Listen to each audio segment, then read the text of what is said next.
It's gold's turn to get pummeled for once, and silver is surviving. But there's two other metals that are dramatically up today, and we're going to talk about that too in this market report as we explore.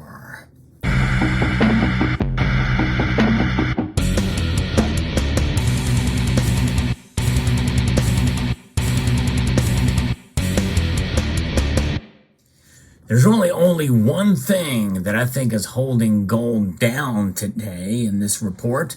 But before we get to what that thing is, let's first take a look at the markets themselves. You know how the dollar, that plays a pretty strong role as well. But that's not what it's affecting gold right now. Gold, though, as I record this video moments before the markets close, it is down $9.90 today. At just over a half a percentage point. It was down over a percentage point in midday trading to $1,866.10. That's right, 1866. You know who was president then, right? It was Andrew Johnson who was president of the United States in 1866. Fun little fact for you. It's a pretty dramatic fall. It was just a couple days ago when gold was $1,900 an ounce. In fact, I think it was yesterday when it was at $1,900 an ounce. Overall, but you know, look at the chart of gold with the past day or so. It's been a pretty dramatic fall as it's fallen by bid price, but yes, indeed, pretty dramatic for gold to fall below $1,900 an ounce today. Silver is up 9 cents today. Now, silver's been hit pretty hard over the past week or so, and so it's below $23, solidly below $23, but it's up 9 cents today to $22.71. You know, it has a long way to go, but you know, I think that $22.50 is a pretty good support level for silver. But what really surprises me is the shock in the platinum group metals. You know, rhodium we've not seen move at all for quite a number of days. I've not seen hardly anything happen in the rhodium markets. They're just kind of sitting around, you know, here laying flat for the last days here. It's been crazy to see. That kind of shocks me in a way, but platinum and palladium, though, have moved up substantially today. Platinum up over 2.3%, trading at $917. It's up $21 today to $917. And palladium is up $51 now as I record this video to $1,305.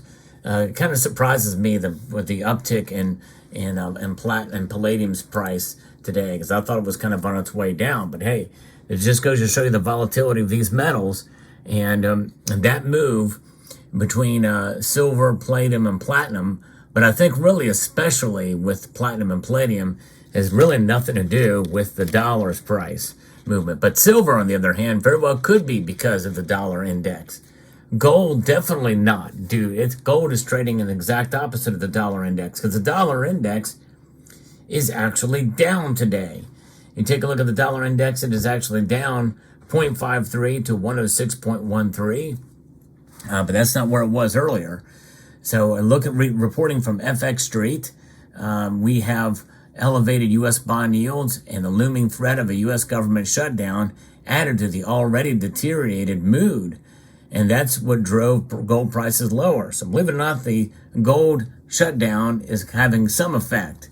But it's really this little bit of news that I think is having a much bigger effect, because this could be short-lived. A government shutdown very well could be bullish for gold and silver prices, but you never know. You know, we take the dollar out of the equation. We know what the dollar index is now. We see gold and silver reacting today, the markets. And, you know, with this drafting, it's a new cycle that we're seeing a low below the August 21st swing low. In fact, we have a 6.5 month low for gold today here. And their eyes to March of 2023 low levels at around $1,800 per ounce. A good buying opportunity if you're wanting to buy gold. I'm tapped out at the moment. But I already made a purchase, should be coming hopefully soon, taking advantage of the dip from yesterday. But at the time of writing, we know gold is now 1866 right now. So the dollar is under pressure as the Treasury bonds yields soar as well too. That's at a 6.5 month high too. Risk aversion and elevated U.S. bond yields are keeping the dollar under pressure. U.S. Treasury bond yields continue to climb, with the 10-year benchmark note rates last seen at 4.63% and gaining 1.9%, while fears of a U.S. federal government shutdown, which could furlough millions of federal employees next Saturday, added another reason to the already sour sentiment. The U.S. government is the largest employer in the country. And when you think about that, that's a pretty sad state of affairs. That should not be the case, by the way. It goes to show you how big the government is, but nonetheless. In the meantime, this is the one big thing that is sending gold lower amidst all the other metals being up today. The Minnesota Fed President Neil Kashkari continued his parade on Wednesday, noting he's unsure if the Federal Reserve is restrictive enough and suggested that another rate hike is actually needed. He's added he's expecting the U.S. Central Bank to keep rates steady while keeping the door open for more than one hike. That's right, more than one hike. So a sentiment when a Fed president notes a governor is noting this, 2 hikes are needed. He said in a recent interview with Fox Business. Earlier, the U.S. economic docket revealed that the U.S. durable goods orders for August increased more than expected, 0.2 month over month, with estimates for a 0.2% drop, including transports, the so-called core, came in at 0.4 month over month, above estimates of the previous 0.1 expansion. So the dollar traders could see an additional cues from U.S. economic releases. This calendar will feature the final revision of the second quarter's GDP numbers, pending home sales, initial jobless claims, and Fed speakers that we're going to get really by today. And by Friday, the Fed's preferred gauge for inflation, the core PCS, will be announced. So we'll see how this plays out. But right now, silver's reacting positively, up marginally, but under a 0.5 percentage point. But still, this could be the beginning of what, which could be potentially silver's maybe bottom, and we could see silver kind of maybe recover from this. I don't know. We'll see. There's a lot of different things. I thought we were over the late summer slump, and we did see recovery prices well into 23, almost moving to 24, and then this happened with what's occurring here now with the latest Federal Reserve action, which was a skip or a pause. So we'll see. But if we get more rate hikes, that's going to be bad for gold. And I think it will, in due course, we may see resistance from silver moving much lower, but we could still see it move lower if we do see 1 or 2, especially if I think 2 is going to happen before, according to Neil Kashkari. So we'll find out. We'll see. But an amazing day indeed with the markets. And it goes to show you that even amidst what we're seeing with these lower prices, I mean, it's discouraging, especially if you think that silver should be a lot higher considering the sentiment, the economic sentiment, especially with what I reported upon earlier.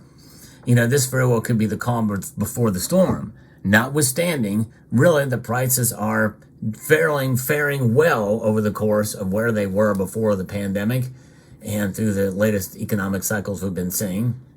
They're not doing too bad, with all things considered. But nonetheless, I believe still they have a lot of room to move up. There's a lot of headroom for sure there.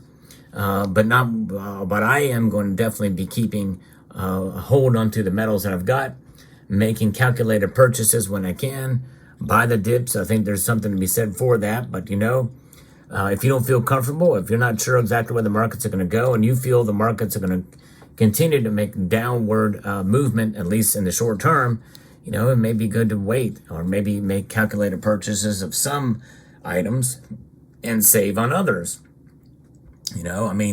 I really didn't think we'd see gold fall below $1,900 an ounce, but it did. And so this might provide a good buying opportunity. So let me know what your thoughts are in the comment section below. I hope you enjoyed this video and the news that I like to provide to the community and reports like this. And I hope you found this video informative, insightful, and educational.